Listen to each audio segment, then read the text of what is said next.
নমস্কার, টিভি9 বাংলার কথায় বারে কথা এই বিগ ডিবেট শোতে আপনাদের স্বাগত।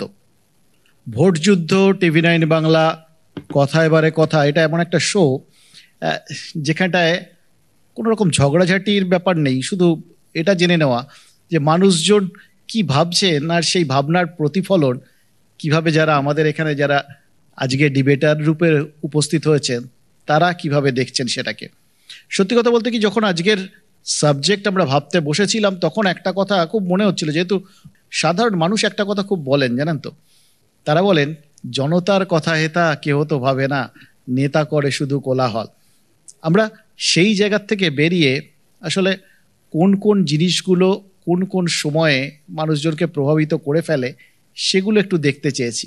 এমন একটা ঘটনা ঘটলো, এমন একটা সিদ্ধান্ত হাইকোর্ট নিল যেটার পরিপ্রেক্ষিতে অনেক কিছু বলার বা বোঝার এবং সত্যি কথা বলতে কি ধাক্কা দিয়ে যাওয়ার একটা পরিস্থিতির সৃষ্টি হলো। তাই আজকে আমাদের ডিবেট শোর যে মোশন, সেই ডিবেট শোর মোশন হচ্ছে ভোটের মুখে চাকরি বাতিল, দুর্নীতির সখাত সলিল। এবার নর্মাল ডিবেটের মতো এটার পক্ষে বিপক্ষে না, যে পক্ষে বলতে চান সবাই পক্ষে বলতে পারেন, সবাই বিপক্ষে বলতে পারেন, ওপেন টু ফোরাম আর কি। আমি আগে আপনাদের সাথে পরিচয় করিয়ে দিই আমাদের সঙ্গে যারা রয়েছেন আজকে এই ডিবেট শোতে অংশ নিতে। আমি একদম আমার ডান পাশ থেকে শুরু করছি। কুণাল ঘোষ, তৃণমূলের রাজ্য সাধারণ সম্পাদক। আমার সঙ্গে রয়েছেন কমলেশ্বর মুখোপাধ্যায়, আপনারা জানেন প্রখ্যাত চিত্র পরিচালক।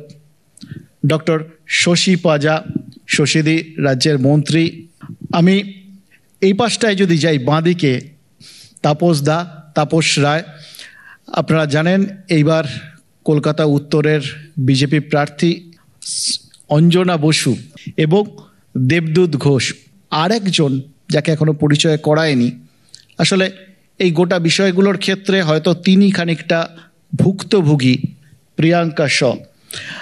প্রিয়াঙ্কা আদালতের নির্দেশে চাকরি পেয়েছিলেন। যখন এই বিভিন্ন র্যাঙ্ক জাম্প বা মাঝখানে নাম ঢুকে যাওয়া এগুলো বাতিল হয়েছিল তখন প্রিয়াঙ্কা চাকরি পেয়েছিলেন।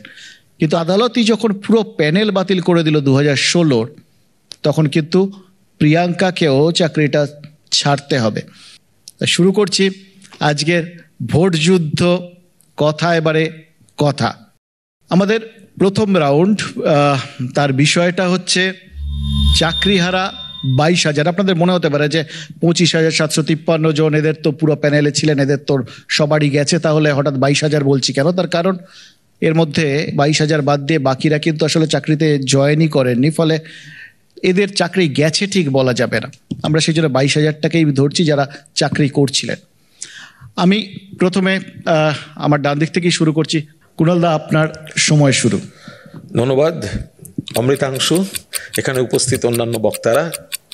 এটা ঘটনা যে কলকাতা হাইকোর্টে এরকম একটা রায় হয়েছে। আমরা প্রথমেই বলতে চাই যে কিছু ভুল এবং কিছু অন্যায় হয়েছে। আমরা কোনো অন্যায়কে সমর্থন করছি না, কেউ বা কারা এই কাজটা করেছেন, কিন্তু সেটাকে অগ্রাধিকার দিতে গিয়ে সেটা একটা দিক, তাদের চরম শাস্তি হোক।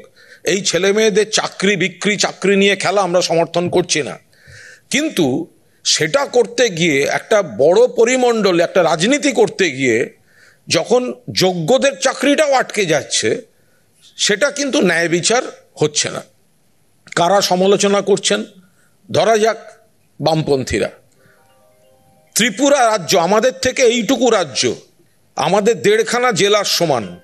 এই ত্রিপুরায় এই শিক্ষক নিয়োগ, এই অনিয়ম, 10,000-এর প্যানেল কোর্টে ক্যান্সেল হয়েছে, বাতিল হয়েছে, খারিজ হয়েছে, তারা চাকরি ফিরে পাননি। ত্রিপুরাতে কোন সরকার ছিল? বামফ্রন্ট সরকার, সিপিএম সরকার। যদি বিজেপির ক্ষেত্রে দেখা যায়, ব্যাপম কেলেঙ্কারি থেকে শুনে পরপর, আমি কখনোই অন্য দলের, অন্য রাজ্যের উদাহরণ দিয়ে আমাদের এখানে যে চাকরি নিয়ে অনিয়ম হয়েছে আমি সেটা জাস্টিফাই কোথাও করছি না। কিন্তু কেউ, কোনো একটা পার্টির কেউ বলে দেবেন পরের সপ্তাহে বিস্ফোরণ হতে চলেছে আর হাইকোর্ট থেকে রায় আসবে যে সব প্যানেল শুদ্ধ বাতিল, কোথাও একটা যোগসূত্র আমরা এর আগে দেখেছি হাইকোর্টের বিচারপতি তিনি হাইকোর্টে বসে নিজের রাজনৈতিক উইশ লিস্ট দিচ্ছিলেন, কিন্তু পরবর্তীকালে তিনি ভারতীয় জনতা পার্টির প্রার্থী হয়ে গেলেন। এখন বিচার ব্যবস্থার মধ্যে এরকম ওয়েটিং লিস্টে আর কে কে আছে না আছে এই কোশ্চেনগুলো উঠতে পারে, কিন্তু এই কোনোটা দিয়েই অন্যায়টাকে জাস্টিফাই করা যায় না। যে অন্যায়টা হয়েছে, আমি দ্ব্যর্থহীন ভাষায় এই চাকরি নিয়ে আন্দোলনকারীদের সঙ্গে কর্মপ্রার্থীদের সঙ্গে আমি যোগাযোগ বারবার ছিল, ফলে আমি তাদের চোখের জল, তাদের সমস্যা একটা জট খোলার চেষ্টা হচ্ছিল। আদালত কিন্তু অযোগ্যদের শাস্তি আর যোগ্যদের অধিকার পাইয়ে দেয়া এই জায়গাটা ডিমার্কেশন লাইনটা না রেখে যোগ্যদের অধিকারটাকেও তারা একটা প্রশ্নচিহ্নের মুখে ফেললেন। তৃণমূল কংগ্রেসের নেতৃত্বে সরকার এবং প্রশাসন হাইকোর্টের এই রায়ের বিরুদ্ধে আইনি লড়াই লড়বে। ধন্যবাদ। অনেক ধন্যবাদ কুণালদা। কুণালদার বক্তব্যের মধ্যে থেকে একটা খুব ইন্টারেস্টিং পয়েন্ট উঠে এসছে, কিন্তু কেউ বা কারা করেছেন এটা যেরকম সমর্থনযোগ্য নয়, পরিষ্কার করে বলছেন, সেরকম যোগ্যরা তারা অবিচারের শিকার হোক এটাও তারা মানতে পারছেন না। দুটোরই কিন্তু যদি দেখেন তার অদ্ভুত একটা গ্রহণযোগ্যতা আছে, সবার কাছে আছে কিনা সেগুলো দেখব। এবার দেবদূতকে বলবো যদি বক্তব্য রাখেন। প্রথম কথা হচ্ছে আজকের বিষয়টা এমন গুরুতর, সেই বিষয়টি নিয়ে বর্তমান সরকারের দায় এড়িয়ে যাওয়া যায় না। তার কারণ বর্তমান সরকার চাইলে কিন্তু এই সমস্ত কিছুর পুঙ্খানুপুঙ্খ তদন্ত করতে পারতেন। সরকারি মেশিনারি থাকে, কোর্টের নির্দেশে কিন্তু তদন্ত হচ্ছে এবং একটার পর একটা দুর্নীতির বিষয় এবং এর সাথে সংগঠিত আরও কি কি বিষয় জড়িয়ে পড়ছে সেটা সাধারণ মানুষের সামনে আসছে। কুণালদা বলেছেন কিছু ভুল হয়েছে, তার শাস্তি হওয়া উচিত, কিন্তু মন্ত্রিসভার দায়িত্বপূর্ণ মন্ত্রী এবং মাননীয় মেয়র বলেছেন যে মন্ত্রিসভা নেওয়া সিদ্ধান্ত, কোনো ধরনের সিদ্ধান্ত যেটার জন্য মানুষ অ্যাফেক্টেড হয়েছে, পার্থ চট্টোপাধ্যায়ের প্রসঙ্গে বলেছেন, সে তার দায় কিন্তু পুরোপুরি ক্যাবিনেটের, অর্থাৎ একজন কারণ নয়। তো তাঁরা ভাববেন যে এই বিষয়ের উত্তর তারা কিভাবে দেবেন, কিন্তু দায় এড়ানো যায় না। ত্রিপুরার বিষয়টা বলে নেওয়া খুবই দরকার। সেটা হচ্ছে ত্রিপুরার শিক্ষামন্ত্রী কিন্তু জেলে যাননি। ত্রিপুরায় কিন্তু আর্থিক কেলেঙ্কারির অভিযোগ ওঠেনি। যে 10,000 বাতিল হয়েছে যারা শিক্ষা যোগ দিয়েছিলেন, তাদের কারণগুলো 3 ধরনের কারণ আছে সেখানে, তার কারণে বাতিল হয়েছে, কিন্তু কোনো আর্থিক তছরূপ বা আর্থিক কেলেঙ্কারি তার সঙ্গে জড়িয়ে নেই। যারা পাশ করেছিলেন তারা কেউ জায়গা পছন্দ নিয়ে সমস্যা ছিল, ক্লাসের কোন ক্লাসে গিয়ে তারা পড়াবেন তার সমস্যা ছিল, এই ধরনের নানা সমস্যা ছিল। বাতিল হয়ে যাওয়ার পরেও কোর্ট বলেছে যে সিবিআই এই তদন্ত সঠিকভাবে চালিয়ে 4 সপ্তাহের মধ্যে একটা লিস্ট তৈরি করুক, ওএমআর শিটগুলোকে প্রপারলি জাজ করুক এবং তাতে বেরিয়ে আসবে, জলটা পুরোটা ঘোলা হয়ে গেছে, বাছাই করতে সবটাই বাতিল হয়েছে, কিন্তু তাতে বেরিয়ে আসবে কে কে যোগ্য এবং তাদের পুনর্নিয়োগ হবে। এই ধরনের নির্দেশ কিন্তু ওখানে আছে। তো এত জটিল বিষয়, এত বড় বিষয়, সেই বিষয় সম্পর্কে আমরা সবাই খুবই সহানুভূতিশীল যারা ভুগেছেন, কিন্তু যারা এটা ঘটিয়েছেন তাদের দায়িত্ব তারা এড়িয়ে যেতে পারেন না। ধন্যবাদ। আমি কমলেশ্বর দাকে বলবো একটু যদি বক্তব্য রাখেন। এবার কুণালদা একটা কথা বললেন, সেটা হচ্ছে যে হাইকোর্টের ওপর রাজনৈতিক প্রভাব, এটা প্রমাণ করা যাবে কি? 1, 2, এই যে যোগ্য অযোগ্য একসঙ্গে গুলিয়ে দেওয়াটা, এটার পেছনে কি কমিশনের কোনো দায়িত্ব নেই এবার সরকারের কোনো দায়িত্ব নেই? এবার বিষয়টাকে রাজনৈতিক জায়গা থেকে না দেখে একটু মানবিক জায়গা থেকে দেখি। এবার যে মানুষটি যোগ্য তার কথা ছেড়ে দিচ্ছি, তার জন্য তো লড়াই হবেই, কিন্তু ধরা যাক যাকে আমরা কোট আনকোট অযোগ্য বলছি তার পরিবারের চেহারাটা একটু দেখি। তিনি 10 থেকে 15 লাখ টাকা জোগাড় করলেন কি করে? কোথাও জমি জমা বেচে, তারপর সেই টাকাটা ঘুষ হিসেবে দিলেন, তারপর একটা চাকরি পেলেন, অন্যায় পদ্ধতিতে পেলেন কিন্তু পেলেন। তারপরে তার ভিত্তিতে তিনি শুধুমাত্র তার সংসারকে সাজালেন না, ভবিষ্যতের অনেক কিছু স্বপ্ন দেখলেন। আমি দুর্নীতিকে সমর্থন করছি না, কিন্তু আমি বলছি পরিণতিটা কি হবে। এইবার বেশ কিছুদিন চাকরি করার পর, আর 1 মিনিট নেব, চাকরি করার পর তার চাকরিটা চলে গেল, তার ওই ধারের টাকাটাও এখন শোধ করা যাবে না। তিনি যে টাকাটা রোজগার করেছিলেন সেই রোজগারের টাকাটাও কোর্ট ফেরত দিতে বলছে, সুদ সমেত ফেরত দিতে বলছে। অনেক ধন্যবাদ কমলেশ্বর। আদালতের নির্দেশে প্রায় 40 লাখ টাকা 4 সপ্তাহের মধ্যে দিতে হবে। সুদ 12%, মানে যাটা মাইনে পেয়েছেন তার সঙ্গে 12% সুদ। কঠিন বিষয় কিন্তু, মানে আমরা যারা চাকরি করি আমরা জানি যখন তখন আপনাকে বললে 4 সপ্তাহের নোটিশে কত বার করতে পারবেন আপনারা সবাই জানেন, সেখানে 40 লাখ টাকা। আমি একটু অঞ্জনাকে বলবো একটু বক্তব্য রাখার জন্য। 3 বছরেরও বেশি সময় ধরে এসএসসি চাকরি প্রার্থীরা ধর্নায়, রাস্তায়। কেন না, তাদের প্রাপ্য চাকরিটা পাওয়ার জন্য। এক্সট্রা কিছু চায়নি, কিন্তু ওটা তাদের প্রাপ্য চাকরি, সেইটাও তাদেরকে দেওয়া হবে না। এবং সেই জন্য তারা এতগুলো দিন ধরে ধর্নায়, রাস্তায়। আর যে 22,000 মানুষের চাকরি গেল, তারা কি সবাই সাদা খাতা জমা দিয়েছিলেন? তারা কি সবাই শূন্য পেয়েছিলেন? তারা কি সবাই লক্ষ লক্ষ টাকা দিয়েছিলেন চাকরিটা পাওয়ার জন্য? সে বিচার কে করবে? আমার মনে হয় না এই 22,000 মানুষের এত লক্ষ লক্ষ টাকা আছে বলে, বা 22,000 মানুষই এমন মূর্খ বলে যারা শূন্য লিখে খাতা জমা দেবেন। কাজে তার মধ্যে কিন্তু, মানে ওই যে বলে না যে সর্ষের মধ্যে ভূত, সবাই কিন্তু অযোগ্য নয়। মুশকিলটা হলো কিছু যোগ্য মানুষও কিন্তু চাকরি হারালেন। শুধু চাকরি হারালেন না, এই যে এতগুলো টাকা কম্পেনসেশন দিতে হবে, তার জন্য যে আগামী এই 1 মাস কে কোন অবস্থায় থাকবেন আমরা কিন্তু জানি না। শিক্ষামন্ত্রী জেলে বটে, কিন্তু শিক্ষামন্ত্রী একা তো এই চুরিটা নিশ্চয়ই করেননি, তার সুপ্রিমোর নিশ্চয়ই পারমিশন ছিল। শিক্ষামন্ত্রী যে কাজটা করেছেন তার পেছনে অনেক শয় হাজার হাজার মানুষের সাপোর্ট আছে। তারা কিন্তু মাস মাইনেটা নিয়ে সুন্দর রাত্রিবেলায় বালিশে মাথা দিয়ে ঘুমন, তাদেরও কিন্তু বিচারটা হওয়া প্রয়োজন। ধন্যবাদ অঞ্জনা। আমি একবার ডক্টর শশী পাজা, রাজ্যের মন্ত্রী, দিদি যদি একটু বক্তব্য রাখেন। আমরা এটুকু তো বলতে পারি, আমি একজন রাজ্যের মন্ত্রী যখন, নিশ্চয়ই আমার মুখ্যমন্ত্রী কিংবা আমার নেতৃত্ব দুর্নীতি করার জন্যে কোনো রকমই আমাদেরকে উপদেশও দেননি, আদেশও দেননি, আর নির্দেশও দেননি। এই রাজ্যের কিন্তু মাননীয় মুখ্যমন্ত্রীর নেতৃত্বে নতুন করে স্কুল, নতুন করে কলেজ, নতুন করে ইউনিভার্সিটি, শিক্ষা প্রসার, শিক্ষা সুযোগ যাতে সকলেই পেতে পারেন তার জন্য কম চেষ্টা তিনি করেননি। কন্যাশ্রী মতো একটি স্কলারশিপ আছে, মেয়েরাও পড়ুক। যখন 23 লক্ষ আবেদনকারীরা হন, যে 23 লক্ষ যারা এসএসসি এই বিভিন্ন পরীক্ষায় বসেছিলেন, আপনি বিষয়টা তাহলে দেখুন যে নৈতিকতা থাকছে কি। প্যানেল অবশ্য 22-26 হাজার এরকম যে প্যানেলটা বেরিয়েছিল, অর্থাৎ এতজন তো ছিল। তা চাকরির এই অবস্থাটাও আপনি দেখুন, এটা হয় কেন? ফলে নৈতিকতা একটা প্রশ্ন থেকে যায়। আমাদের একটা গভীর চিন্তা রয়েছে যে বাংলায় যেভাবে একটা টার্গেট, ধরুন তদন্ত হোক, নিশ্চয়ই তদন্ত হোক, তাড়াতাড়ি হোক, নিশ্চয়ই তার শেষটা দেখতে চাই, light at the end of the tunnel, সেটা তাড়াতাড়ি যেন দেখা যায়। তদন্তটা যদি মনে করি একটা প্রক্রিয়া যার মাধ্যমে একটা নির্দিষ্ট রাজনৈতিক দল, একটা সরকারকে পানিশ করা যায়, তাহলে তো কিন্তু যারা চাকরি প্রার্থীরা রয়েছেন, আবেদনকারীরা রয়েছেন ইত্যাদি, তাদের কিন্তু সমস্যার সমাধান হচ্ছে না। এবং এই ষড়যন্ত্রটা এতটা গরিব, আমরা প্রত্যেকে যারা বাংলায় বসবাস করি, বেঙ্গলি ইন্টেলিজেন্সিয়াকে অ্যাটাক করা, বাংলার যে মেরুদণ্ড সেটা হচ্ছে এই শিক্ষার উপরে, সেটাকে যারা অ্যাটাক করছেন, নিশ্চয়ই এই মেরুদণ্ডকে তার উপর প্রহার করার চেষ্টা। আমাদের এটা নিয়েও সাবধান থাকতে হবে। ধন্যবাদ। ধন্যবাদ সুশীদি। এই যে এত কর্মসংস্থানের অভাব, সেরকম জায়গায় এতজন একসঙ্গে চাকরি হারালেন, এটা অন্যরকম কোনো সমস্যা তৈরি করবে না তো?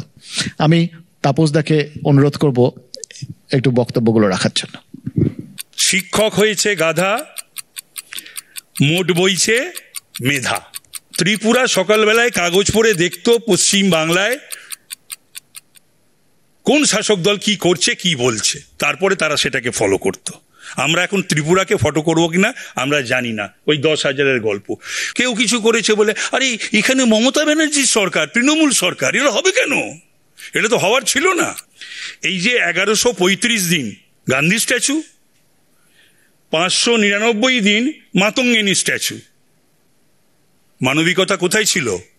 এই যাবতীয় যে আলোচনাগুলো হলো না, যে গোটা বিষয়টা এই নিয়োগ কেলেঙ্কারি এবং তার পরিপ্রেক্ষিতে এতজনের চাকরি যাওয়া, এটা তো একটা অন্য আঙ্গিক থেকে আমরা দেখলাম। কিন্তু যাদের ওপর এই জিনিসটা ঘটেছে, একই সঙ্গে চাকরি পাওয়া এবং চাকরি হারা হওয়া, এবং দুটোই আদালতের মাধ্যমে, এটা একটা অদ্ভুত পরিস্থিতি। প্রিয়াঙ্কা? আমি কোর্ট অর্ডারে, প্রথমে আমার কথাটা একটু বলে নিই, আমি সিঙ্গেল বেঞ্চের অর্ডারে চাকরি পেয়েছিলাম এবং তারপর আবার ডিভিশন বেঞ্চ লড়ি, সেখানে মাননীয় বিচারপতি সৌমেন সেনের অর্ডারে আমি আবার চাকরি করছিলাম। এই যে কোর্ট যে রায় দিয়েছে প্রত্যেকের ওএমআর শিট রিইভ্যালুয়েট হবে, এটা হোক না, যারা যোগ্য প্রার্থী তাদের সেই সৎসাহসটুকু থাকুক না যে তারা একটা এক্সামিনেশনের মধ্যে দিয়ে যাবে, তাদের যোগ্যতা তারা আবার করবে, তাদের প্রমাণ দেবে যে হ্যাঁ আমরা যোগ্য। ইভ্যালুয়েশন হবে যে ওএমআর শিটের ভিত্তিতে তার সবগুলো আছে কিনা, যা আছে সেটা যথাযথ কিনা, এটা নিয়েও কিন্তু বিভিন্ন রকম প্রশ্ন রয়েছে। ফলে গোটা বিষয়টা কি হবে, কবে হবে। শুধু আমি একটা কথা বলতে চাইবো, এসএসসি কে জিজ্ঞেস করা হয়েছিল, আদালত জিজ্ঞেস করেছিলেন যে ওএমআর শিট যদি সম্পূর্ণভাবে রিইভ্যালুয়েট করতে হয় সেটা কি সম্ভব। এসএসসি এটা বলেছেন, মানে মাননীয় চেয়ারম্যান সাহেব বলেছেন যে হ্যাঁ এটা সম্ভব। আমি এবার একটু ওপেন ফোরামে একটা প্রশ্ন রাখি। মুখ্যমন্ত্রী বলেছেন যে তিনি চান না কারুর চাকরি যাক এবং তিনি এই রায়টাকে চ্যালেঞ্জ করছেন, সরাসরি জুডিশিয়ারির দিকে আঙুল তুলেছেন, তাদের উদ্দেশ্য নিয়ে প্রশ্ন তুলেছেন এই জায়গাটায় এবং বলেছেন এই প্রতিবাদ করতে গিয়ে যদি জেলে যেতে হয় তার জন্য তিনি রেডি আছেন। এই বিষয়টা কিভাবে দেখছেন শশীদি? যারা যোগ্য ছিলেন এবং সবটা ঠিক ছিল তারা কেন এর ভিকটিম হলেন, এবং সেটাকে আমরা চ্যালেঞ্জ করতেই পারি। আর যে সুপারনিউমারি পোস্ট তৈরি হয়েছিল সেটা নিয়েও এটাই বলে, স্পিরিটটা এটাই ছিল যে তখনও তিনি বলেছিলেন যে আমি চাই যে তাহলে আমি আরো সুযোগটা বাড়িয়ে দিচ্ছি, তাহলে সকলেই যাতে সুযোগটা পান। এই জায়গাটাতে তো সুপারনিউমারি পোস্ট নিয়ে আদালত অত্যন্ত কড়া পর্যবেক্ষণ দিয়েছে। আমরাও আমাদের আর্গুমেন্ট রাখবো যে স্পিরিটটা ছিল সেটা এটাই। এতদিন যারা ধর্নায় ছিল তার মাঝখানে কিন্তু মুখ্যমন্ত্রী হস্তক্ষেপ করেছিলেন, তাদের সঙ্গে কথাও হয়েছিল। যখন এসএলএসটির যারা ছিলেন, এসএলএসটির তাদের কিন্তু পদ তৈরি করে যতজন আন্দোলনকারী ছিলেন, আন্দোলন করছিলেন বা প্যানেল বোধহয় ছিল 1200 কতজন, আর পদ তৈরি হয়েছিল 1500 কতজন, অর্থাৎ সবাই অ্যাবজর্বড। কিন্তু তারপরে আবার একটি কেউ বা কারা মামলা করেন, ফলে তাদের নিয়োগটাও আটকে যায়। ফলে মুখ্যমন্ত্রী যে হস্তক্ষেপ করেছেন এবং সেখানে যারা আন্দোলন করছেন তাদের যাতে জট খোলে, কিন্তু এটা একটা যখন সেই জটটা খুলতে যাচ্ছে, যখন রেকমেন্ডেশন লেটার চলে যাচ্ছে, তখন আবার একটা কাউন্টার মামলা এসে স্টে হয়ে যাচ্ছে। এসএসসি একটা অটোনমাস বডি, তারা কি কখনো কোনো এফিডেভিট দিয়ে বলেছে কোর্টে যে যারা যোগ্য চাকরি প্রার্থী, যারা অযোগ্যদের সেগ্রিগেট করে, এটা কি বলা হয়েছে যে এরা যোগ্য, এদেরকে আমরা চাকরি দিতে ইচ্ছুক? বা এক সেকেন্ড আমি একটু বলে নিই, কমপ্লিট হোক স্যার। এটা কি কখনো বলা হয়েছে যে আজকে ধরুন এই যে আমাদের চাকরিটা চলে গেল, সেখানে কি বলা হয়েছে যে এই যে সিবিআইইডি যাদের নাম দিয়েছে যে এরাও যোগ্য, এসএসসি কি বলেছে যে বাকি যারা আছে তারা প্রত্যেকে যোগ্য? অযোগ্যদের রেখে চাকরি দেয়া হবে নাকি অযোগ্যদের বাদ দিয়ে চাকরি দেয়া হবে, এইরকম একটা পজিশন এসে যাচ্ছিল। তখন দেখা যায় যে অযোগ্যদের চিহ্নিত করে বাদ দিয়ে যে চাকরির সংখ্যাটা হবে সেটা কিন্তু বর্ধিত চাকরির সংখ্যা হবে না, অর্থাৎ যতজন আন্দোলন, সেক্ষেত্রে কি হবে, অযোগ্য চিহ্নিত হলো এতশো বা এত হাজার, 2000, 3000, তাহলে সে কেটে যাবে বা তিনি কেটে যাবেন আর তার বদলে একজন আসবেন, তাহলে কিন্তু বৃহত্তর সংখ্যাটায় গিয়ে পৌঁছচ্ছে না। তখন আন্দোলনকারীরা রিকোয়েস্ট করেছিলেন কোর্টের গাইডেন্স চাওয়া হোক যে অযোগ্যদের রেখে যোগ্যদের চাকরি নাকি কাউকে বাদ না দিয়ে সকলের চাকরি। ওনাদের অনুরোধ মেনে এসএসসি এই আবেদনটা কোনো একজন বিশিষ্ট বিচারপতির এজলাসে করে। উনি কেন এই আবেদন করেছেন এটা সিবিআইতে পাঠিয়ে দেন। এটার এই নির্দেশটাকে চ্যালেঞ্জ, অর্থাৎ কোথাও গিয়ে যারা অযোগ্য রয়ে গেছেন বা যাদের বিরুদ্ধে দুর্নীতি করে চাকরি পাওয়ার অভিযোগ আছে তাদেরও চাকরিটা থাকুক, এইরকম একটা সওয়াল। এবং অ্যাট দ্য সেম টাইম এই পুরো মানে বিচার ব্যবস্থার যাবতীয় যে সিদ্ধান্ত সেগুলো রাজনৈতিক উদ্দেশ্য প্রণোদিত, এই বক্তব্য আমরা আজকে পেয়েছি।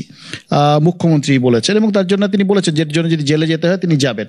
কিভাবে দেখছেন? আমি জানি না মুখ্যমন্ত্রী জেলে যাওয়ার কথা কেন বলছেন। 1, 2 হচ্ছে যে প্রতিটি বিষয় কোর্টকে ইন্টারভিন করতে হচ্ছে কেন, মানুষ কোর্টে যাচ্ছে কেন? এই সরকারের সেই ট্রান্সপারেন্সি তার মানে ছিল না, নেই। সুপ্রিম কোর্টে তো যাচ্ছেন, যান না। আমি তো I am afraid, I am rather frightened যে সুপ্রিম কোর্ট এটাকে তো রেখেই দেবে, আরো একটা কিছু গুঁজে না দেয়। কিছু কিছু বিষয় আসে যেটা সরকারের সামনে, যেটা যুদ্ধকালীন ভিত্তিতে মীমাংসা করতে হয়। কিন্তু আমাদের দুর্ভাগ্য এমন যে একটা জেনারেশনকে, আমরা যারা একটা বয়সে এসে পৌঁছেছি, আমাদের থেকে যারা বয়সে ছোট, যারা রাস্তায় বসে আছে তারাও, আর যারা ভুক্তভোগী প্রিয়াঙ্কাদের মতো, তারা কিন্তু চোখের সামনে শেষ হয়ে যাচ্ছে। এইটা দেখাটা খুব দুর্বিষহ। আদালতের প্রতি তো আমাদের সত্যি আস্থা আছে। আপনার দলনেত্রী আছে? হ্যাঁ, কিন্তু যদি আমরা আদালতের কোনো বিচারপতিকে দেখি চাকরিরত অবস্থায় ভারতীয় জনতা পার্টির সঙ্গে কথা বলছেন এবং ছেড়ে গিয়ে তিনি বিজেপির ক্যান্ডিডেট হচ্ছেন, তাহলে এটা ধরবো না কি করে যে ওয়েটিং লিস্টে আরো কিছু লোক রয়েছে যাদের মনের মধ্যে তৃণমূল বিরোধিতা রয়েছে এবং তারা নিজেদের উইশ লিস্টটা জলটা ঘোলা করে বাজারে ছেড়ে দিচ্ছে ভোটের মুখে। বুঝলাম দুর্নীতিগ্রস্ত সরকার, বুঝে নিলাম, কিন্তু দুর্নীতি করতে উনি বলেন না ঠিকই, কিন্তু নিশ্চয়ই উনি বাধাও দেন না, নিশ্চয়ই ওনার প্রশ্রয় থাকে, নইলে এত দুর্নীতি সব জায়গায় হয় কি করে? অন্য দলে তো ওয়াশিং মেশিন আছে, দুর্নীতি তাই খুঁজে পান না। তো বলছে Washing machine বামপন্থীরা, নেই, এ কথা বলো না। অমৃতাংশুদা, তোমরা মনে প্রার্থী বলে বলছো ওইদিকে এক। তাকাবেন না। এখন কথাটা হচ্ছে যে বামপন্থীরা, আমরা তো প্রশাসনিক ফাইলগুলো দেখেছি 2011-র পরে। আপনি ঘরে ঘরে চাকরি দিলেন কেন? সবাই যোগ্য ছিল শিক্ষক, যান না দক্ষিণ দিনাজপুরে এগুলোর ঘরে ঘরে ব্যবস্থা নিলেন না কেন? না। এত বছর, 12 বছর হয়ে গেছে। হ্যাঁ নিশ্চয়ই। ও কুণালদা, আমি বলছি, আমি কি আমার জীবদ্দশায় সেটা ম্যারিনেটেড অবস্থায় দেখতে পাবো? কোনটা? এইটুকু, এই যে সুজন চক্রবর্তীর স্ত্রীর সম্পর্কে এখনকার মাননীয় শিক্ষামন্ত্রী, শুনুন, এটা আমরা জানেন, আমি তো জনসাধারণ। আপনিও জানেন কম্পিউটার আসার পর জিনিসটা বদলে গেছে। যে সময়টা কম্পিউটার ছিল না, অমৃতাংশু চ্যানেলও খুব ভালো করে খবরটা দেখিয়েছিল। 2009-এ দক্ষিণ 24 পরগনার অনিয়ম এবং দুর্নীতিতে প্যানেল আটকে পড়েছিল। সেটাই 2 মাস আগে জট খুলে তার নিয়োগ, পুরো প্যানেল সম্ভব হয়েছে 2009 সালের। Kunal, I am sorry to say, না, আপনি কি আমি বলছেন? Product of anti CPM movement. কিন্তু শোনো, 34 বছরে যা 13 বছরে তৃণমূল করেছে, এটা হয় না, এটা হয়নি। এটা হবে না, এটা হয় না। প্রথম কথা এটা বোধহয় কি আলোচনার মধ্যে এসছে, কিন্তু আমরা কি সত্যি এড়িয়ে যেতে পারি যে বর্তমানকালে সমস্ত কিছুতেই লোকজন আদালতের মুখাপেক্ষী হচ্ছেন? এক, দ্বিতীয়ত অভিজিৎ গঙ্গোপাধ্যায়, তিনি বিচারক ছিলেন, বেশ কিছু সিদ্ধান্ত নিয়েছেন। সেই সিদ্ধান্তগুলো নেওয়ার পর তখনও তিনি সমালোচিত ছিলেন। পরবর্তী ক্ষেত্রে তিনি সঙ্গে সঙ্গে চাকরি ছেড়ে দিয়ে যখন ভোটে দাঁড়িয়ে গেছেন, চাকরি ছেড়ে দিয়ে হয়েছে অনেকে, কিন্তু প্রতিবার মন্ত্রিসভাতেও ছিল আইএএস আইপিএস। হ্যাঁ, মাইক, তারা কি তাহলে সেই সময়তে তৃণমূলকে সমর্থন করেছিল? নিশ্চয়ই। তাদের সব আইএস আইপিএস দের এমএলএ মন্ত্রী করা হয়েছিল কেন? এবারও তো করা হয়েছে, চাকরি ছেড়ে দিয়ে। কিন্তু পার্সোনাল কমেন্ট করলো কেন অভিষেক বন্দ্যোপাধ্যায় সম্বন্ধে? পার্সোনাল কমেন্ট তো করতে পারেন। আমার দিদি, আমার প্রশ্নের জায়গাটা একটা থাকবে। আমি বলছি, এখন আপনারা যেটা করছেন সেটাই গণ আদালতে সবটা ঠিক হবে। যে যাদেরকে সারা দেশে, পশ্চিমবঙ্গ থেকে, আসাম থেকে, মহারাষ্ট্র থেকে যাদের চোর বলে সিবিআই ইডি লালিয়ে দেওয়া হতো, তারা বিজেপিতে জয়েন করলে আর এনডিএ তে ঢুকলে ওনাদের নেতা হয়ে যায়, তো তারা আবার আমাদের এখানে দুর্নীতি নিয়ে কথা বলবে, এটা কোনো কাজের কথা? ভালো কথা। অভিজিৎ গঙ্গোপাধ্যায়, তার সম্পর্কে প্রশ্ন উঠেছিল কারণ তিনি সরাসরি বিচারকের পদ থেকে ইস্তফা দিয়ে তিনি প্রার্থী হয়েছিলেন, ফলে তার রায়গুলোকে উদ্দেশ্য প্রণোদিত হিসেবে ভাবা হয়েছিল। সেই নিয়ে সুপ্রিম কোর্টে গেছিল সরকার, সুপ্রিম কোর্ট সেটা ডিভিশন বেঞ্চে পাঠিয়েছে। তারাও কিন্তু অভিজিৎ গঙ্গোপাধ্যায়ের রায়টাকেই বহাল রেখেছে। বলা ভালো যে আরও একটু কঠোর জায়গায় কঠোর অবস্থান নিয়েছে বিচার ব্যবস্থা নিয়ে, বা এই রায়কে বেআইনি বলা যায়? হাইয়ার কোর্টে যেতে পারে, কিন্তু রায়কে বেআইনি বলা যায় তাহলে সেটা আমি যতটুকু জানি, আমি হাইকোর্ট বারের সিনিয়র মেম্বার একজন। রায় পছন্দ না হতে পারে, তার বিরুদ্ধে চ্যালেঞ্জ করা হলো, সেটা হতে পারে। তাহলে মুখ্যমন্ত্রী বলছি, হয়ে গেছিল। কুণালদাকে বলছি, আপনাদের তো আমাদের মতো সবাই তো একটা জায়গায় আমরা এগ্রি করেছি যে প্রিয়াঙ্কারা যে ভুক্তভোগী, তাদের ব্যাপারে আমরা সবাই অত্যন্ত সহানুভূতিশীল। এই নিয়ে তো আজকে কোনো ডিবেট নেই। আমি বলছি, তাহলে এই যে আবার সুপ্রিম কোর্টে যাওয়া, তো জিনিসটা তো আরো প্রলম্বিত হবে। হাইকোর্ট তো একটা নির্দেশ দিয়েছে। যখন শারীর শিক্ষা এসএলএসটি, শারীর শিক্ষা কর্মশিক্ষা অ্যাপয়েন্টমেন্টের মুখে চলে গেল, যে রেকমেন্ডেশন লেটার হয়ে গেল, স্কুল অ্যালটমেন্ট হয়ে গেল, তখন এই জ্ঞানটা কোথায় ছিল বামপন্থী আইনজীবীদের? তখন মনে হয়নি এত বড় রাজনৈতিক কর্মী এটা জানেন না যে সেই একটা এরকম কেস ঠুকে দিতে শুধু বামপন্থীদের দরকার পড়ে না? শশীদি, এটা তো পরিষ্কার যে কিছু দুর্নীতি হয়েছিল, আপনারাও সেগুলো অ্যাকসেপ্ট করেছেন। আমরা তো এটা অ্যাকসেপ্ট করছি, রাইট। অন্যায় হয়েছে। তাহলে তখন ওই নিয়োগগুলো হয়ে গেলে এই গোটা বিষয়টা সম্পর্কে আর এগোনোর জায়গা থাকতো কি? এক। দ্বিতীয়ত সুপার, আমি এতখানি বলেছি, গরমকালে ধর্নায় যদি এই ছেলে মেয়েগুলি বসে থাকে কর্মপ্রার্থীরা, আজকে বলেছি গরমকালে এই কাঠফাটা রোদ্দুরে যদি বসে থাকে, পার্থ চট্টোপাধ্যায়কেও জেলের মধ্যে সেলে না রেখে দুপুরবেলা খোলা মাঠে বসিয়ে রাখা উচিত। আর কি বলবো? আমরা বারবার দেখেছি যে কোর্টে আপনি তো তারা বলেছেন, যারা মিটিং এ আসছিলেন, আপনারা দেখুন তাদের প্রচুর ক্ষোভ, তারা একই কথা বলছে। তাদের সঙ্গে আমার সকাল বিকেল যোগাযোগ আছে, তারা নিশ্চয়ই বলেছেন, তারা বলেছেন যে তারা পরিষ্কার বলেছেন এসএসসি রোল। আপনি জানেন, আপনি তো ঘরের মানুষকে অন্য কথা বলছেন, আমি তো সেই ঘর থেকে উঠে আসা মানুষ। আমি তো সেই ঘরের মানুষ, আপনি তো ঘরের মানুষকে অন্য কথা বলছেন, মায়ের কাছে মাসির গল্প বলছেন। আপনি বলছেন আপনি জানেন, আপনার সাথে প্রতিনিয়ত কথা হয়, আমি কি বাইরের মানুষ, তাদের কথা জানবো না? আমি তো বলছি তার কারণ হচ্ছে আপনি তাদেরকে জিজ্ঞাসা করুন।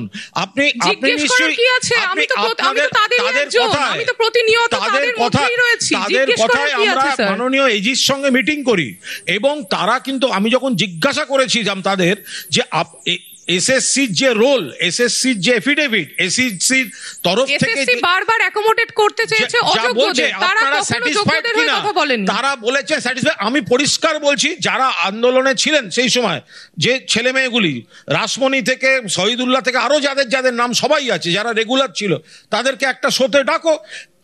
আমি রাত্রেবেলা করে যখন ফোন করেছি, আমি জিজ্ঞাসা করেছি তোমরা কি স্যাটিসফাইড না, আবার রাত্রকে বলবো নাকি চেয়ারম্যানকে বলবো? রাসমণি কিন্তু আমার সামনে এসে, কুণালদা আমার সামনে এসে যখন লাস্ট টাইম মিটিং হয়েছিল, তারপর আমার সামনে এসে বলেছিল যে ওরা বলেছেন আমরা শুনেছি, কিন্তু অতীতে আমাদের অভিজ্ঞতা হচ্ছে যা বলেছেন কত তারিখ হয়েছিল বাস্তবায়িত হয়নি।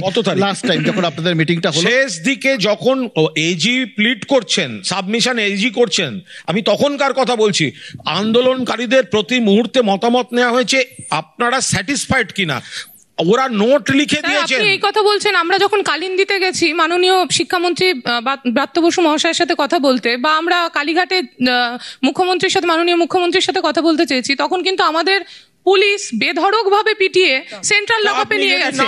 আপনাদের যদি আমাদের প্রতি সহানুভূতি থাকতো, প্রধানমন্ত্রীর সঙ্গে দেখা করতে চান, আপনাকে পুলিশ রসগোল্লা খাবে ওখানে? আজব কথা। কোনো একটা কিছু ঘটনা ঘটলেই সেটা আমরা অন্য কোনো ঘটনা দিয়ে জাস্টিফাই করার চেষ্টা করি, সেটা অন্য রাজ্য হোক বা অন্য কোথাও হোক আর কি, বা অন্য আমল হোক, এটা একটা জিনিস। আর দ্বিতীয়ত এই যে সুপার নিউমেরারিটা নিয়ে কোর্টের যে অবজারভেশন, তাতে খুব শক্তভাবে বলা হয়েছে যে এটা সিবিআইকে খতিয়ে দেখতে হবে, যেটা কার পরিকল্পনা, কিভাবে পরিকল্পনা, কতটা হয়েছে, কেন হয়েছে আর কি। এবং এই যে দুটো বিষয় পাশাপাশি দাঁড় করালে কোথাও গিয়ে যেন মনে হচ্ছে যে কিছু কি, যারা হয়তো সমবেদনা আছে, প্রত্যেকেরই চাকরি থাকা উচিত, কিন্তু যদি কেউ অন্যায়ভাবে চাকরি পেয়ে থাকেন বা দুর্নীতি করেছেন কিছু লোক, সেটা কুণালদা বলছেন, শশীদিরাও জানেন যে কিছু লোক অন্যায় করেছেন, ফলে তারা অন্যায় করেছেন মানে কিছু লোক অন্যায়ভাবে চাকরি পেয়েছেন, এদের চাকরিগুলো বাঁচানোর জন্য কোনো রাস্তা যদি খোলা হয়, সেটা কতটা সমর্থনযোগ্য? প্রথম কথাটা বলি যে আমাদের আলোচনাটা কিন্তু যখনই শুরু হয় তখনই আস্তে আস্তে পেছন দিকে চলে যায়। তো কে কি করেছিলেন 2024-এ আমরা আসি, শিক্ষা ব্যবস্থার একটা দিক আমরা দেখতে পাচ্ছি, এই যে দুর্নীতির ব্যাপারটা। অন্য দিকটা কি খেয়াল করেছেন যে 28% মাধ্যমিক ড্রপ আউটস? সেটা কি প্রমাণ করছে যে এখানে শিক্ষার জন্য অনুপ্রেরণা খুব ভালো কাজ করছে? না, এখানে আপনি অ্যাসার স্টাডিজটা তো ফলো করেন, অ্যাসার, আপনি অ্যানুয়াল সার্ভে অফ এডুকেশন সেটা দেখেন, সেখানে বেঙ্গলেতে school enrolment rate, school dropout rate অন্যান্য রাজ্যের তুলনায় এখানে অনেক আমরা ভালো আছি। কারণ এখানে আমি বললাম তো প্রথমে, শিক্ষাকে উৎসাহ দেওয়া হয়। আমরা এই বাংলায় শশীদি এটাও দেখেছি, 8,000 প্রাথমিক শিক্ষায় ইংরাজি তুলে দেওয়া হয়েছিল, সাধারণ মানুষ পড়তে পারেনি। এক মিনিট, তোমার বক্তব্যটাই রাখো, মানে যদি ওটা ভুল হয়ে থাকে, একটা ভুলের পরিপ্রেক্ষিতে আরেকটা ভুল করার অধিকার কি জন্মায়? মানে এও নয় যে এখন কোন ভুল হলে নিজেদের সমস্ত ভুল ভুলিয়ে দিয়ে এখন শুধু আমরা ভুল ধরবো আর তুলনা করতে গেলেই তখন সেটা বাধা দেবো, এটা হতে পারে না। সেই ভুলের পরিপ্রেক্ষিতে আমার কথা শুনে একবারও মনে হলো আমি জাস্টিফাই করেছি? একবারও মনে হয়েছে? এটা গান কিন্তু ছিল, যদি ববি, বসে যাওয়ার আপনারা বিষয় হয়। রাজনীতির এখন- ভুলভুলাইয়াই আমাদের কথার মধ্যে দিয়ে ভুলভুলাইয়ার মধ্যে দিয়ে দুর্নীতি খোঁজায়। তাপসদা, ছিল না আমার সেই সিবিআই গানটা এর মনে এফআইআর পড়ে। নেমড, সিবিআই এর এফআইআর নেমড বিরল নেতা, তৃণমূলের বাড়ি সিবিআই দেখতে পায়, বিজেপিতে জয়েন করলে দেখো দেখতে আমি পায় একটা না। কথা বলি কুণাল, তুমি জানো, আমি বলেও ছিলাম, আমি জানি। বিষয়টা হলো আমার বাড়িতে ইডি পার্টি ছিল, বুঝলে, ইডির ইনফরমার তৃণমূলে রয়েছে, তৃণমূলের প্রার্থী আমার বিরুদ্ধে। দাদা দেখো, কি সেটা- বলতে চাইছেন? যেটা বললাম সেটা সেটাই। আপনাকে বাধ্য করেছে ওয়াশিং মেশিনে যেতে? না না, ওয়াশিং আপনি তো মেশিনে you will শোনো stick একটা to কথা your বলি, ground. আপনি তো ওয়াশিং আপনার মেশিনটা groundটা শশী stick করবেন। কথা বলবে, কথা শোনো, শব্দ ব্রহ্ম, আমার সামনে কথা বললে পরে কিন্তু কথা শুনতে হবে, ভয়ঙ্কর কথা শুনিয়ে দেবো হ্যাঁ, কিন্তু বলুন। আমি। তুমি কি বলতে চাইছো? যখন মমতা ব্যানার্জি বিধানসভায় কুণালদার দাঁড়াও, প্রশ্নটা দাঁড়াও, আপনি না, ডিফেন্ড দাঁড়াও, করলেন শুনতে হবে কি তোমাকে, করে? শুনতে হবে। কুণালদার প্রশ্ন No, আপনি ডিফেন্ড করলেন no, no, কি? তোমায় শুনতে আপনি হবে, তো কি সেই defend দলে করছে? আছেন, আপনি তো সেই দলে আছেন কোন যে দলে দলে রয়েছি আমি? যিনি ছিলেন হ্যাঁ, এখানে বেশ সে করেছি, আপোস সেই করে দলে দলে রয়েছি। গেছে। তৃণমূলে থাকবো নাকি? অনেকদিন আগে ছেড়ে দেওয়া উচিত ছিল, চোরেদের দল, তাই সেই দলে থাকবো নাকি আমি? তাপসদা, মুশকিল। এটা কিন্তু অনেকদিন আগে ছেড়ে দেওয়া উচিত ছিল। কুণালদা, যখন মুখ্যমন্ত্রী বলে, না, আপনি যেখানে যখন গেছেন- মুখ্যমন্ত্রী বলে যে বলছি- ইডি টার্গেট করেছে শেখ শাহজাহানকে, আর তাপস রায়ের বাড়িতে ইডি যায় 52 দিন, তোমরা খোঁজ নিয়েছো একজন? একবার এসেছিলে আমার বাড়িতে আমার মিসেসের সঙ্গে কথা বলতে? তাপসদা, আমি সেদিনই আমার গেছিলাম। মেয়ের সঙ্গে কথা, না তোমার কথা তো আলাদা, তুমি সেই দিন রাত্রে গেছো, তারপরে তোমরা এই কথা বলা। ওয়াশিং মেশিন তোমাদের তো ডাবল ওয়াশিং। না, না, কিন্তু এটা- দলে গেছেন না, না, সেটা কিন্তু- washing machine। তাপসদা, আপনি সেগুলোকে ফাঁপা করে দিলেন, আড়াল করে তাপসদা, এটা দিলেন। কিন্তু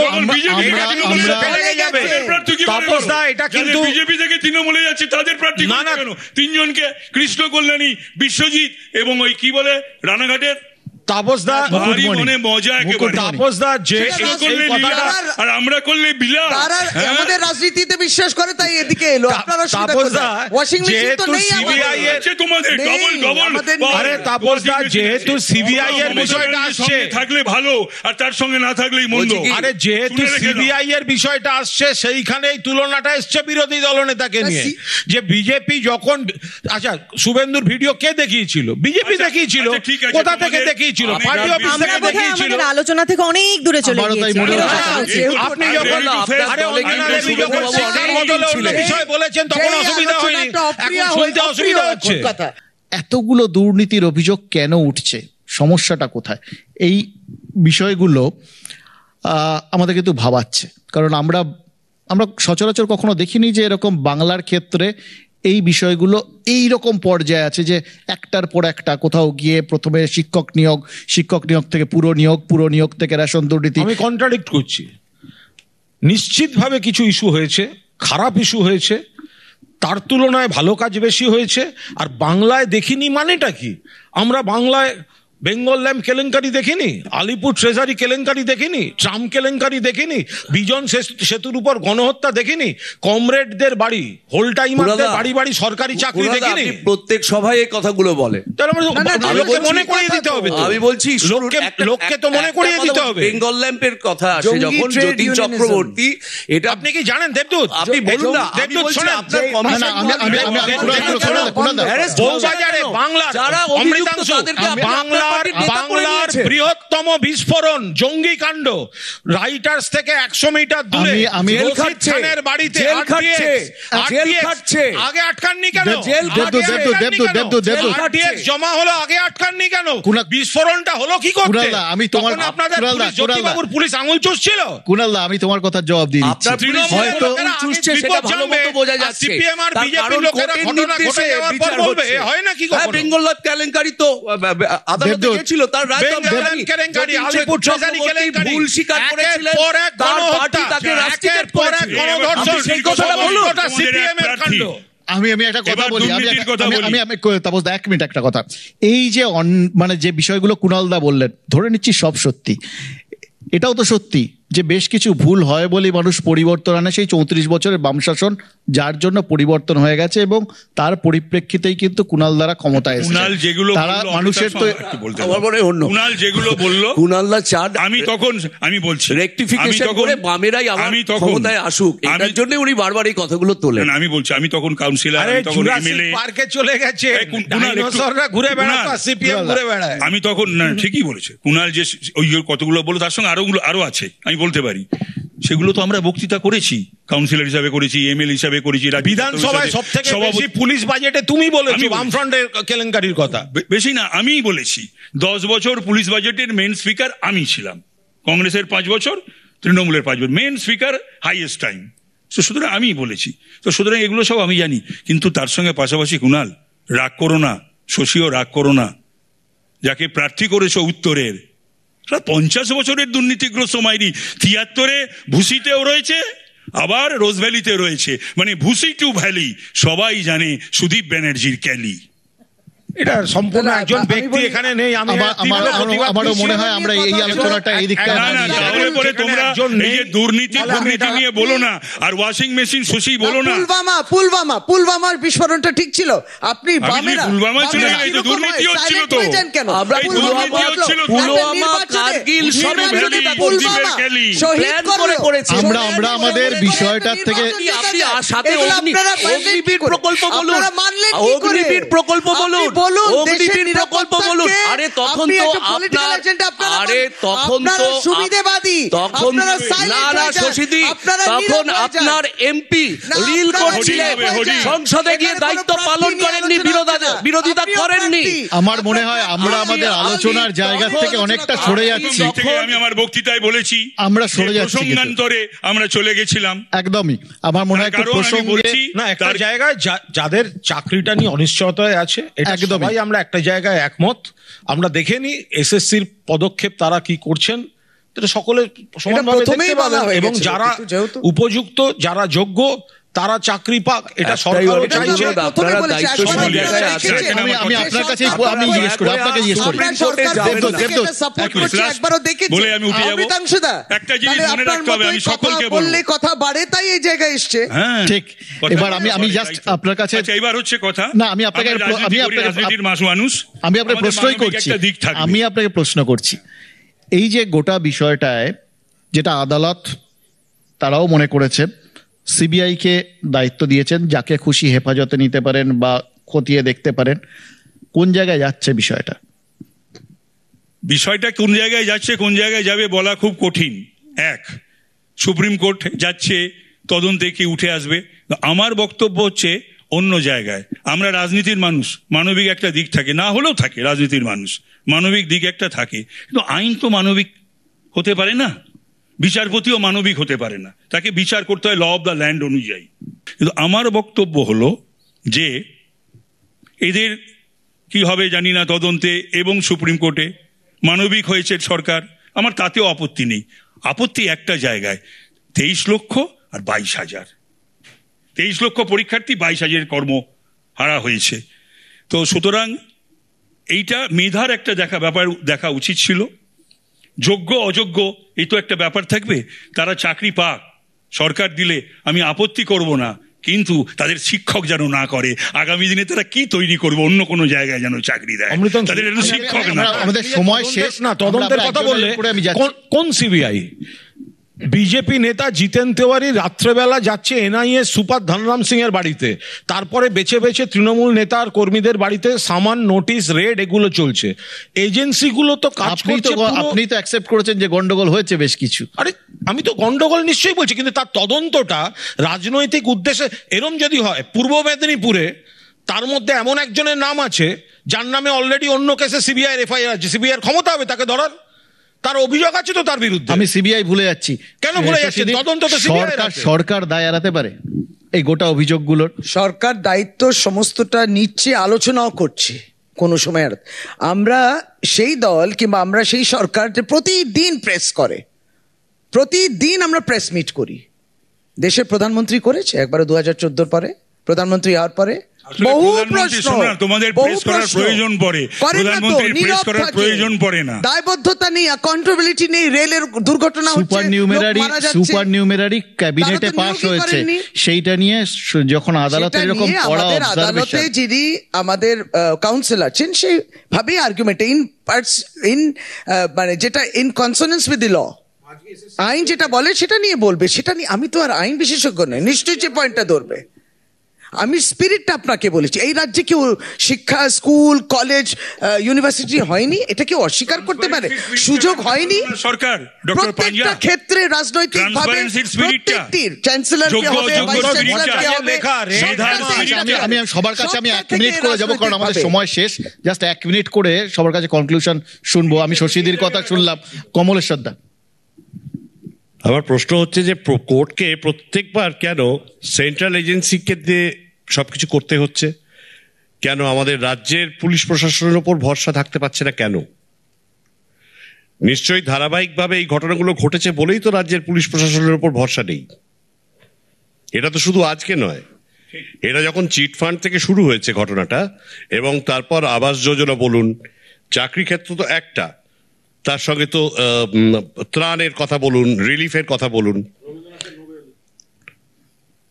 রবীন্দ্রনাথের নোবেলটা এই আলোচনার মধ্যে আসে কি? নাকি আপনি সিবিআই তদন্ত করতে পারে? এরপর আপনার কাছে যাবো। আমি বলতে চাইছি যে এই যে ধারাবাহিক ভাবে চলছে, তারপর আছে কোল, তারপর আছে ক্যাটল, জানেন আপনারা, স্যান্ড, সবকিছু। তো এই যে ধারাবাহিক ভাবে পর পর যাই ঘটছে সন্দেশখালী অবধি, তাই সিবিআই কে করতে চায়, তাহলে কি পুলিশ প্রশাসনের কোনো ভূমিকা আদৌ থাকছে? এটাই আমার প্রশ্ন। কুণালদা 1 মিনিট। হ্যাঁ, এবং এও আপনাদের বলে দিই, আরেকটা কথা ছোট বলে দিই, 1 সেকেন্ড কুণালদা। সেটা হচ্ছে আমরা সব আলোচনা করছি, আমরা যারা ছেড়ে যাচ্ছি, তাপসদা খুব ভালো করেই জানেন, আমরা যখন শুরু করেছিলাম আমাদের শিক্ষাক্ষেত্রে বাজেট ছিল প্রায় 6%, এখন 0.4। ইন্ডিয়ার কথা বলছি, ভারতবর্ষের কথা বলছি। এটা দুঃখজনক নয়? মানে এটাও দুঃখজনক যা রাজ্যে ঘটছে। 6তে ওই যে বাজেটটা ছিল তার 6, আজকে 0.4 আপনাকে বাজেটটাকে দেখতে হবে, সংখ্যাটা বলতে হবে। কিন্তু দেখুন অনেকটা কমেছে, প্রয়োজন অনেক বেড়ে গেছে। না বেড়েছে, কিন্তু আমি বাজেটটা তখন কত ছিল? আমি বলছি তাপসদা, আপনাকে একটা ছোট্ট ইনফরমেশন দিচ্ছি। আমার বন্ধুরা যারা রিসার্চ করে, তারা 14 সালের পর থেকে রিসার্চের যে ইনসেন্টিভটা সরকার দিত সেটা বন্ধ আছে। এগুলো না হলে কিন্তু ভালো বিষয় নিয়ে চর্চা হবে না। ডক্টর পাজা এগুলো ভালো মতো জানেন। কুণালদা ক্লোজ। না, এখানে যা চলছে তাতে একটা চেষ্টা চলছে রাজ্য সরকারের ভাবমূর্তি, খারাপ কাজ হচ্ছে না তা নয়, ভুল কাজ হচ্ছে না তা নয়, কিন্তু সেটাকে অতিরঞ্জিত করা আজকের দিনে। আজকেরটা অতিরঞ্জিত? কোনটা? এই গোটা ঘটনাটা অতিরঞ্জিত। আমি কতবার রিপিট করে বলবো যে যারা করেছে, অন্যায় করেছে, শাস্তি হোক। এটা জোর করে অতিরঞ্জিত বলে চাপিয়ে দেওয়া তো করে, কিন্তু সন্দেশখালী ভুলভাল লোকদের এত গুরুত্ব দিলে, ভুলভাল লোকদের এত রাজার পাট দিলে যা হয় তাই হয়েছে। এবং যে ভুলভালটা তো এমনি হয়নি, এবং নিশ্চিতভাবে লোকদের গুরুত্ব নিশ্চিতভাবে তুলনামূলক যে এখানে কতগুলো কাজ বিতর্কিত বা খারাপ হয়েছে, কতগুলো কাজের জন্য মানুষ, কত সংখ্যক মানুষ উপকৃত হয়েছেন।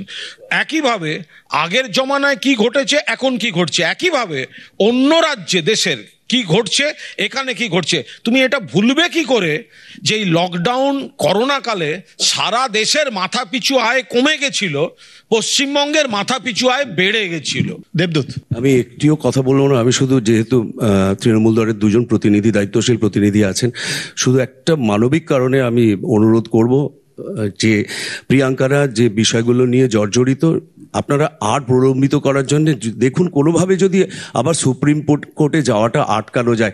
একটা রায় তো পাওয়া গেছে। যারা বারবার মামলা করে আটকালেন, রেকমেন্ডেশন লেটারের পথ দিতে দিলেন না, তারা আজকে আমাদের বলবেন কি কি করা উচিত। অঞ্জনা।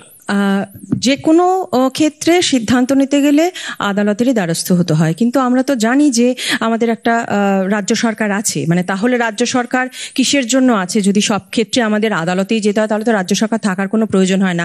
কিন্তু যখন আছে, সেটা যখন ভেঙে যায়নি, এবং সেই রাজ্য সরকারের 2জন প্রতিনিধি খুব সিনিয়র এবং সম্মানীয় 2জন ব্যক্তি রয়েছেন, আমার সাধারণ মানুষ হিসেবে আমার আবেদন রইল ওনাদের কাছে।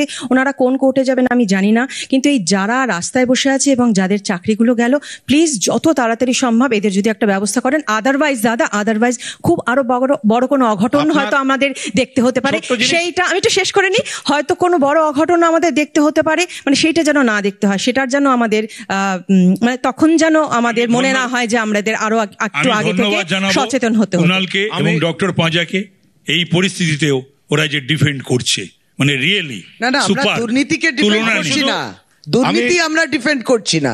আমরা এই যাবতীয় সব বক্তাদের বক্তব্যগুলো শুনলাম। আমি আজকে একটা কথা বলে শেষ করি, সেটা হচ্ছে আমি TV9-কে একটা বিষয়ে ধন্যবাদ জানাবো, সেটা আমি ধন্যবাদ জানাবার সুযোগটা দাও। বহুদিন বাদে একটা ডিবেটে বসেছি কোনো চ্যানেলের, দেবদূত রয়েছেন মাননীয় শিল্পী এবং খুব জনপ্রিয় শিল্পী, অঞ্জনা রয়েছেন। অঞ্জনার 15 বছর আগের একটা ভোরের আগে বলে সৌমিত্রর সঙ্গে সিনেমা, তোমরা দেখোনি, অসাধারণ। সেটা আমি সবে তার অরিজিনাল জোগাড় করেছি, ওটা আমি নতুন ফরম্যাটে আনবো। তাপসদা রয়েছেন, প্রিয়াঙ্কা রয়েছেন, কমলেশ্বরদা রয়েছেন, আমি ওনার অন্ধ ফ্যান, শশীদি রয়েছেন। এখানে না সবার, কমলেশ্বরদা পরিচালক, কিন্তু তিনি বামপন্থী, অনেক ঝড়জলের পরেও তিনি বামপন্থী। দেবদূত শিল্পী বামপন্থী, অঞ্জনা তিনি একটি রাজনৈতিক দলের প্রকাশ্যে, কিন্তু এই আলোচনায় অন্তত বিজেপি প্রকাশ্যে, তাপস রায় বিজেপির প্রার্থী, কিন্তু অন্তত এই প্রিয়াঙ্কা উনি ভিকটিম, হ্যারাস্ট হচ্ছেন, কিন্তু এই আলোচনায় নিরপেক্ষ বুদ্ধিজীবী বলে হিডেন এজেন্ডার লোকজনকে রাখা হয়নি, যে যার অবস্থান থেকে পরিষ্কার কথা বলেছে। এই জন্য আমি TV9-কে ধন্যবাদ জানালাম। Thank you.